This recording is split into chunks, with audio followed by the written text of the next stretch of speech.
way back when I was young, way back when I was young, I couldn't imagine you're 100 years old, you still don't have a son, or you've just had one born. Now, 13 years later or so, God says, okay, I want that as a sacrifice.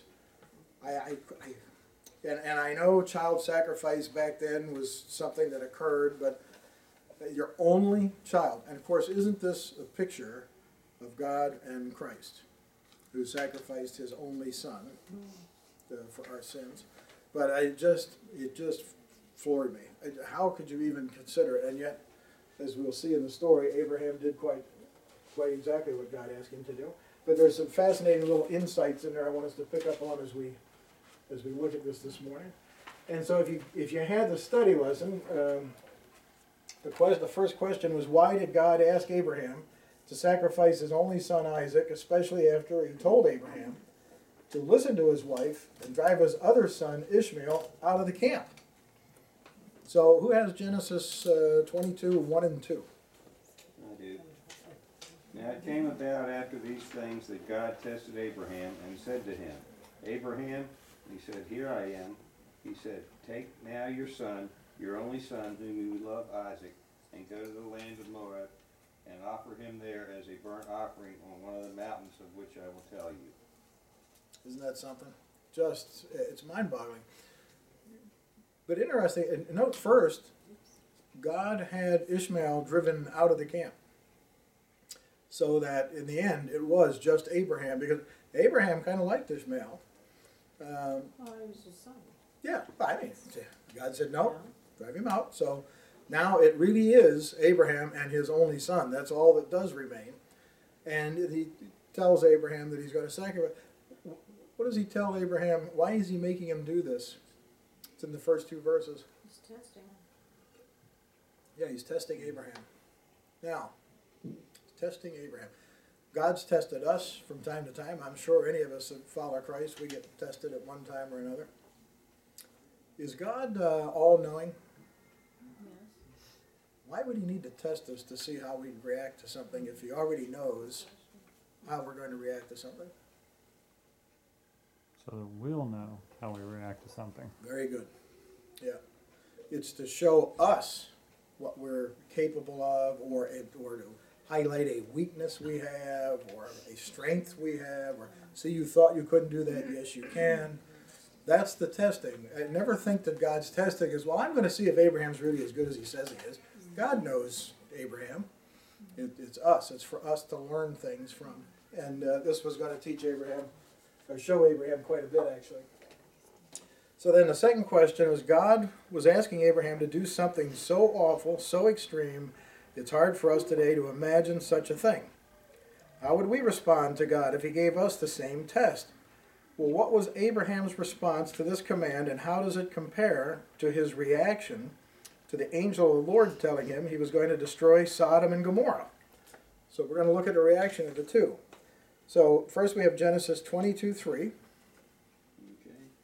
So Abraham rose early in the morning and saddled his donkey and took 2 of his young men with him and Isaac his son. And he split wood for the burnt offering and arose and went to the place which God had told him.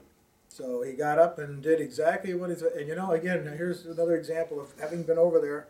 You read these differently. The pictures they're looking at there is a picture in there of one of the Bedouins on his donkey herding his goats along. And so Abraham would have done exactly what this guy did. He would have had a donkey that was their primary means of getting around. He would have gotten on his donkey. And you'll notice too, he prepared, he got the wood, everything. He started making preparation. So what was his reaction then in, did I give out Genesis 18:23 to 32? Yes. Yeah. So here's Abraham's reaction to God telling Abraham what he's going to do with Sodom. 18:23 to 32. Abraham came near and said, will you indeed sweep away the righteous with the wicked? Yeah. Suppose there are 50 righteous within the city. Will you indeed sweep it away and not spare the place for the sake of the 50 righteous who are in it? Far be it from you to do such a thing. slay the righteous with the wicked, so that the righteous and the wicked are treated alike. Yeah, so we'll stop there. I didn't realize what time it was. But we know that story. What if there's 50? What if there's 40? You know, what if there's 10? And again, having been there now, so here's Abraham in Hebron, knowing Lot has lived over there. How long now? Remember, we had this a couple weeks ago. How long had Lot lived in Sodom by that time? 25 years or so. Remember, he was 75. Abraham was 75. And Sodom will get destroyed just before Isaac's born. So about 25 years, 24, 25 years. He knows Lot's been over there. Big city, the biggest city in the plain by magnitudes. Jericho's 8 acres. This is 67 as an example. So huge city. Lot's been there 25 years. Surely you're not going to wipe that whole place out for even 10 righteous, but there must be 10. Lot's family must be 10, right? And of course, it wasn't.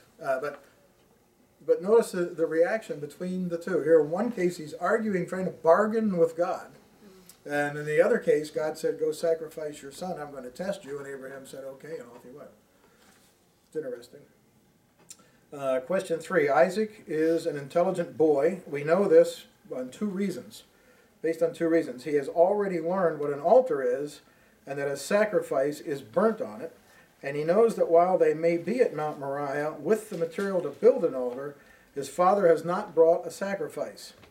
And then what is Abraham's response to this? So Isaac's no dummy either.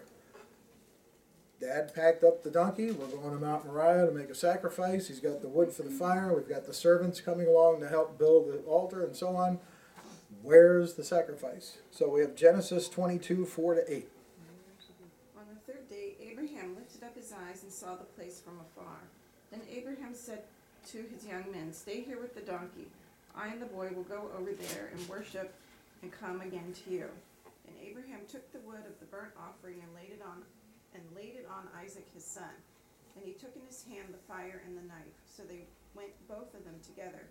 And Isaac said to his father Abraham, my father. And he said, here I am, my son. He said, behold, the fire and the wood, but where is the lamb for the burnt offering? Abraham said, God will provide for himself the lamb for a burnt offering, my son. So they went both of them together. And, you know, I had in the lesson, Abraham's words echo through history. God will provide the sacrifice. And, of course, the Lamb of God was Jesus. And we talked about this all the way back when he made the covenant with Abraham, and they sliced up the animal, and God walked through it, making the covenant with himself. God will provide it. Nothing we do saves us, but God's grace. And what a just an amazing thing. Plus, Abraham, from what we can tell, very calmly, God will provide it. You know, it wasn't like, I don't know what we're going to do, you know, or, well, son, let me tell you. It wasn't like that at all. He was very straightforward. He trusted God. God told him to go up there and do this. He was going to do it. And then I said, can you imagine what was running through Abraham's thoughts as he headed for Mount Moriah? What was Abraham thinking? What would be going through your mind on that 3-day journey? Was his heart weighed down with anticipatory grief? Was he thinking anything at all? Or was he just numb and simply going through the motions of carrying out God's command? I don't know if you ever thought about this or not, but what was going through his head? Well, Hebrews tells us actually. And so who has Hebrews 11, 17 to 19?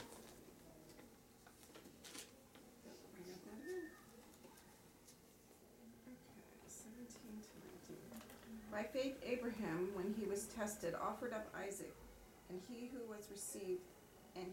had received the promises was in the act of offering up his only son, of whom it was said, through Isaac shall your offspring be named.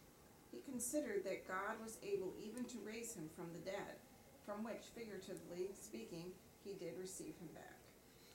I mean, now you talk about somebody with some faith. This goes all the way back to God's promise to Abraham that his descendants would come through Isaac.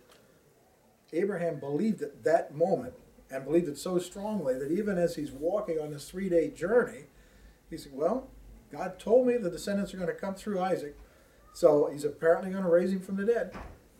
And this is before any indication that we had that Christ would come and die and be raised from the dead. He believed God so much. He knew God had power over everything, including death. And if God wanted him to sacrifice his son, he would show God he had that faith. He would do that, knowing God would raise Isaac up, and Abraham would, his descendants would follow. So that brings the question again, why did he question God at Sodom? Yeah, well, at Sodom, he wasn't questioning God. He was begging, is that right? He was pleading, I think, because Lot and his family were over there. And he was assuming that Lot and his family were righteous and had maybe even influenced others in the city. You could argue as an example, if all he wanted to do was save Lot and the family, he could have said that, or he could have started at 10. But instead, no, he really was concerned that the innocent were going to get caught up with the righteous with the unrighteous. So he wasn't arguing with God, don't do it. He never said that. He said, are you really going to destroy the righteous with the unrighteous?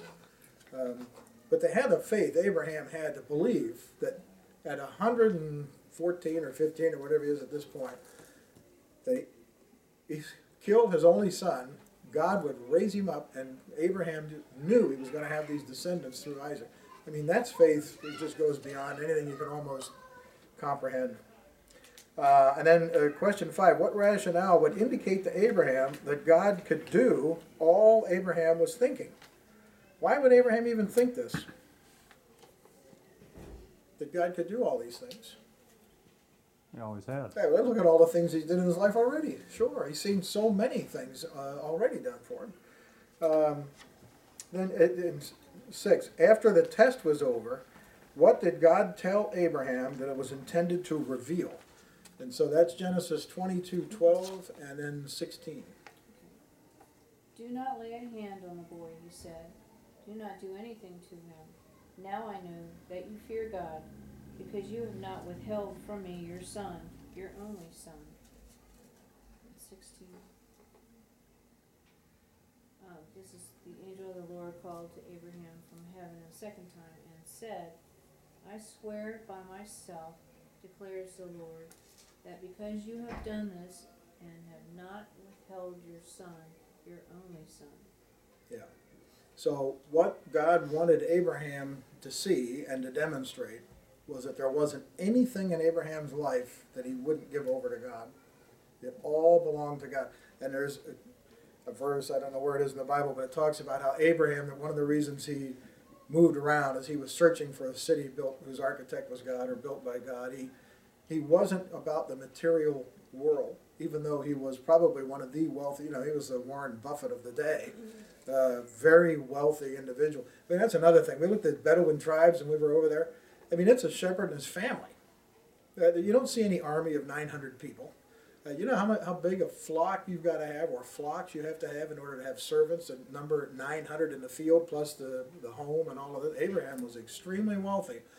None of that affected. It was all God's, and as William says, his hands were always open, including his own son. Unlike a king who will come along later, Solomon, who gets caught up in all of his wealth. So this is what he wanted revealed, is that, and if he hadn't done that, we wouldn't have known Abraham was this kind of a person.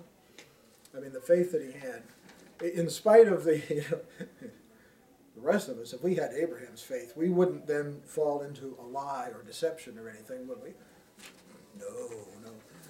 So Abraham's like the rest of us. He has his weak moments, and he lies about his wife being his sister and other things. But his faith is just almost beyond defining.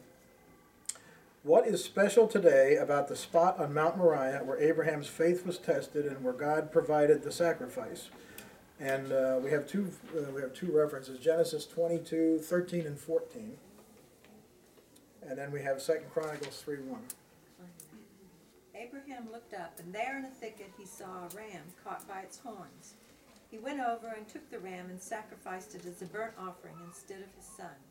So Abraham called that place, "The Lord will provide." And to this day it is said, "On the mountain of the Lord it will be provided." Okay, and then the other reference. 2 Chronicles 31. Mhm. Then Solomon began to build the temple of the Lord in Jerusalem on Mount Moriah, where the Lord had appeared to his father David. It was on the threshing floor of Araunah the Jebusite, a place provided by David. Yeah. So where are we? Where's So what's significant about where Abraham sacrificed Isaac today? Yeah, it's the Mount of Olives. I mean, the Mount, where the Temple Mount is.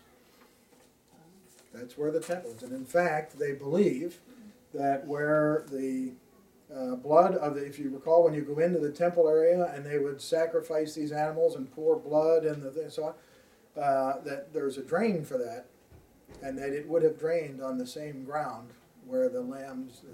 Then there's another Jewish. What's the other one? Oh boy, there's a Jewish. Another Jewish tradition.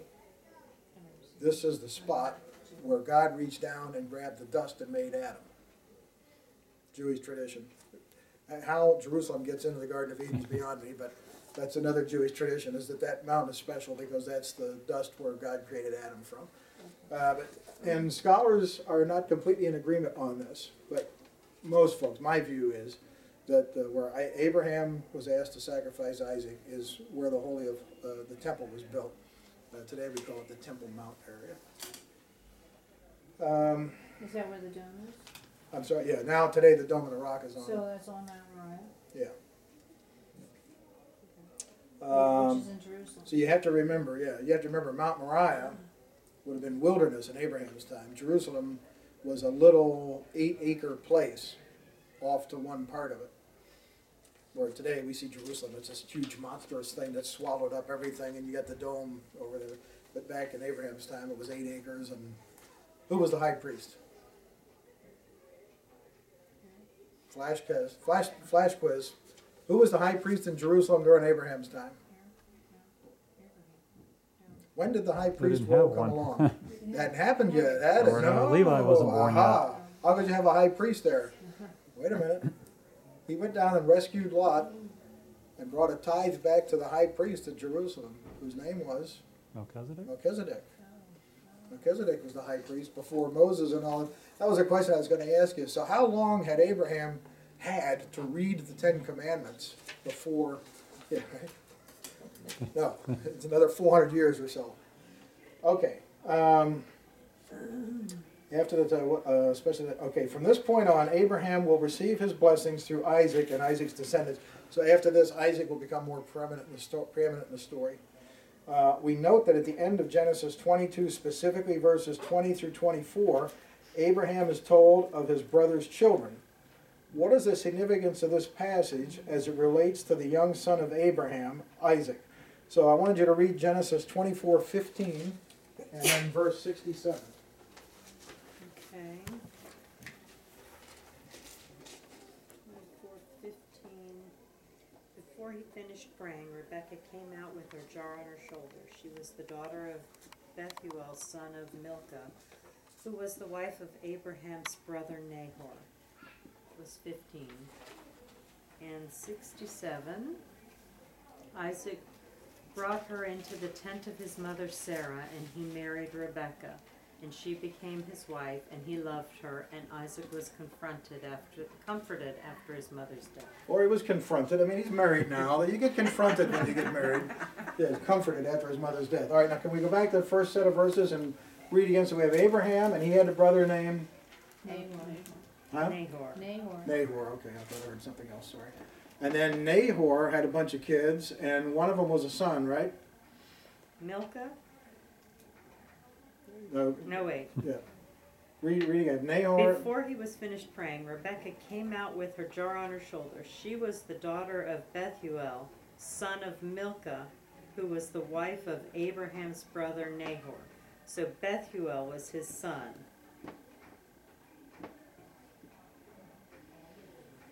So, Nahor has, Bethuel, well, who's Milcah then?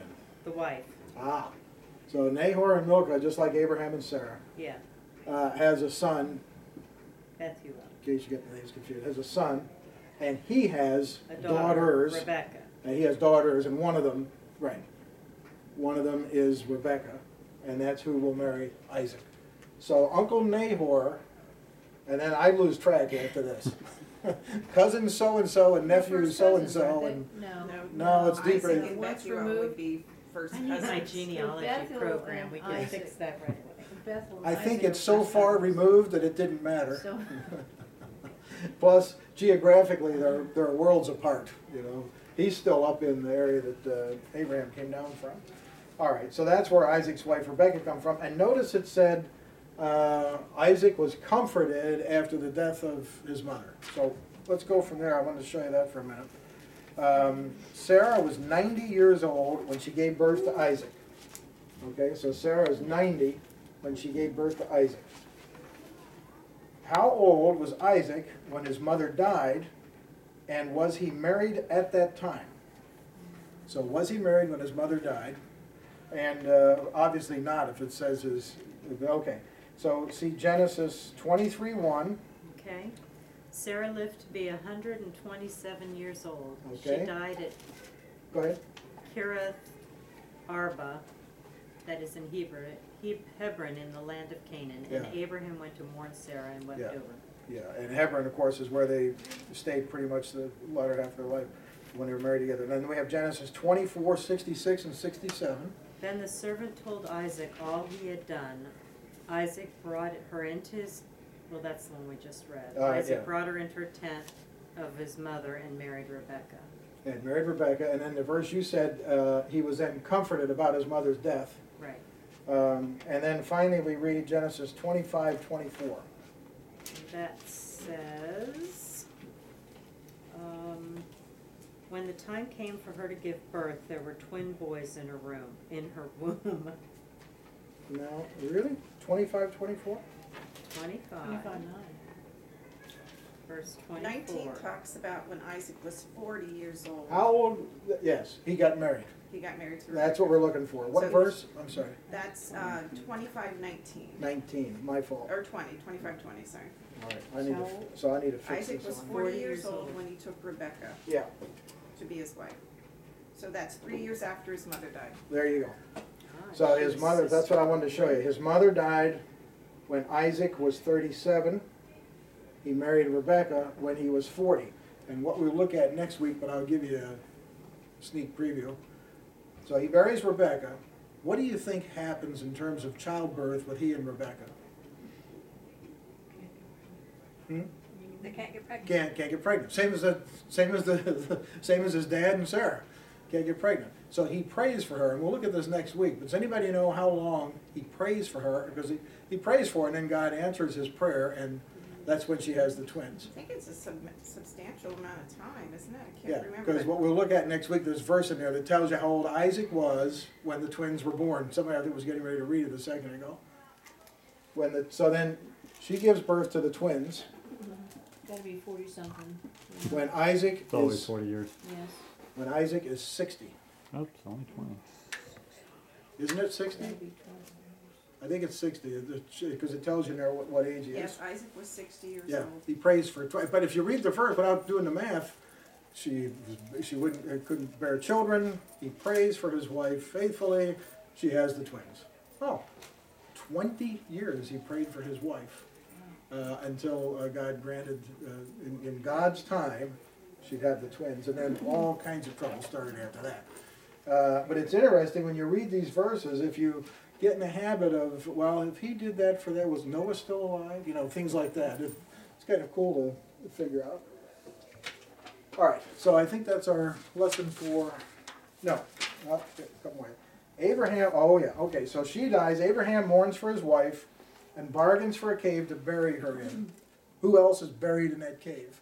And I gave out some scripture, but we'll just go through it this morning. So that cave outside of Hebron, in the end, Abraham and Sarah get buried in there. Isaac and Rebekah. And does anybody know who else? Doesn't Joseph get laid there? No. No? Leah. Jacob and Leah. Where's the one that Joseph gets? What happens to Joseph? Where is Joseph when he dies? He dies in Egypt, but then they carry him back. But Do they? don't they?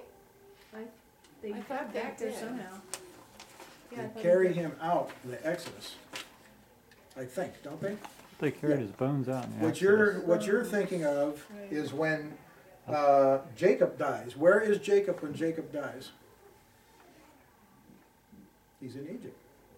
Okay. Remember, Jacob that's is the what I one who mean, thinks yeah, Joseph's Jacob, been that's murdered and all that That's big what I'm drama thinking. about all of that, and then they come down. Then when he dies, the Egyptians form this big procession, and back they go. And in fact, they go past El Shittim, which is where Sodom is, where I was digging. And it's the acacia groves, a field of mourning, or acacia trees of mourning, or something it means. And they will stop there and mourn for Jacob. And then he goes over into the cave on the other side of Hebron to be So buried along Hebron with the rest is of where, Joseph. They keep his bones, and he comes out when the Exodus occurs. Hebron is, Hebron's south of Jerusalem. Not very far, but it's south of Jerusalem. In right fact, on the other side of the Dead Sea. yeah, my crude map drawing skills here. Gee, they travel. I actually, Sure walk around, I mean, that's a lot I of don't think it was miles. on the other it side is. of Now the Dead remember, Sea. a lot of your travel back then is driven by the terrain. And if you can't go over that mountain, you go around that mountain, those kinds of And things. why are they traveling? Because they have livestock? No, Is that no. why? Now, I you're mean, is talking that about why? when they buried Jacob? No, I mean, why is it they're traveling so much? Oh, when we get into Exodus, we'll talk about all of that. But Abraham wasn't traveling a lot. Abraham stayed put. He planted, it says he planted the oaks of Mamre. He planted the tree in Mamre, which is Hebron, and stayed quite a bit, actually.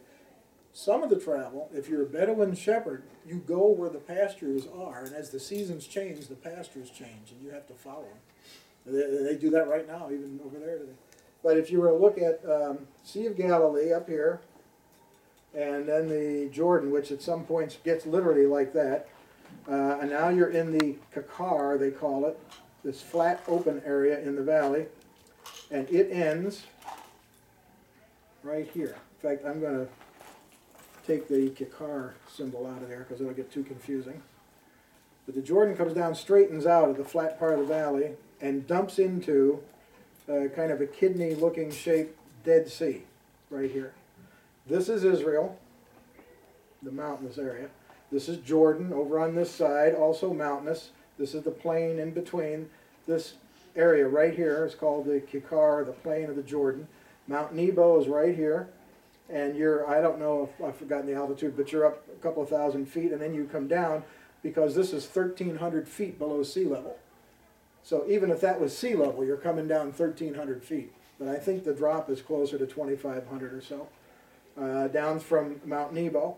If you're on Mount Nebo, you can see right across, and again, this isn't to scale exactly, but Sodom would have been right about there, which puts Jericho about there, Bethel and Ai about there. Well, no, Egypt though is way Here's off to the Jerusalem left, here. southwest. Oh, Egypt's way below us and off to Way- the distance. Because what happens I know. after That's what I'm Jerusalem and saying. Hebron, then you go into an area called the Negev, and from the Negev you go into the wilderness, and from the wilderness you cross, I think it's the Red Sea, and now you're in the Nile of Egypt, the Nile Delta region So of Egypt. that's what I mean, a lot of traveling. Hmm? That's a lot. Oh, it is. Traveling. And they traveled along something called the King's Highway. There were several trade routes that got them, depending on where you were coming from up here, whether you'd come down this side, and of course all of this in here, the sea people ruled. And who were the sea people? The Philistines were over here, and the Canaanites occupied this general area here. And so Godwin brought them back. They came back in this way, and came up here, and he showed them a land. Homes you have not built, vineyards you did not plant. I'm going to give all of this to you now. Go in there and take the land. And of course they would have had to drive out. This is the Amorites, land of the Amorites here. The Moabites are right here. And then I believe it's the Edomites would have been down about here. And Hittites are up in this area, if I remember correctly. Moriah So is where? Mount Moriah would be Jerusalem. That'd be the spot right here. So Abraham in those days was living in Hebron, which would have been somewhere in this area right in here. And so he would have traveled 3 days' journey, it says. That would have been about 15 miles up to Mount Moriah, which today I would stipulate is Jerusalem. Many people do. He made the sacrifice, and they went back to Hebron. And he pretty much lived there until Sarah died. Sorry. When I get I was telling somebody earlier, as a result of the lectures and things over in Tel El Hammam, one of the professors did most of them, had a Mac Mac laptop, and a projector that's synced up cool. And I've ordered both of those. And what's nice about it is once you have that, then you can bring up maps and things. And it's nice because the wall behind this whiteboard is a projecting wall. And we'll be able to, instead of my crude drawings, when we do Exodus, I'm going to have all the maps and pictures of, for instance, they don't know where Mount Sinai is. There's lots and lots of speculation over which mountain was Mount Sinai. And I'll have a lot of pictures of that area and those kinds of things we can use to augment the lesson rather than Wes's crude Pictionary approach to teaching. No, it still works. And then the last question I asked was, what city is still in existence today Never. that the cave is near, and what's significant about Hebron? No. What's significant about Hebron? Really, it's in the news all the time. The PLO are headquartered there. It's Palestinian. This is where Arafat ruled out of. Yeah, it's been in Palestinian hands. I don't know how long, long time. So yeah, there's a cave up in there, I don't know enough yet if they've tried to excavate in that area and find the cave or not. Don't know. Doesn't matter. So that's our lesson for this week.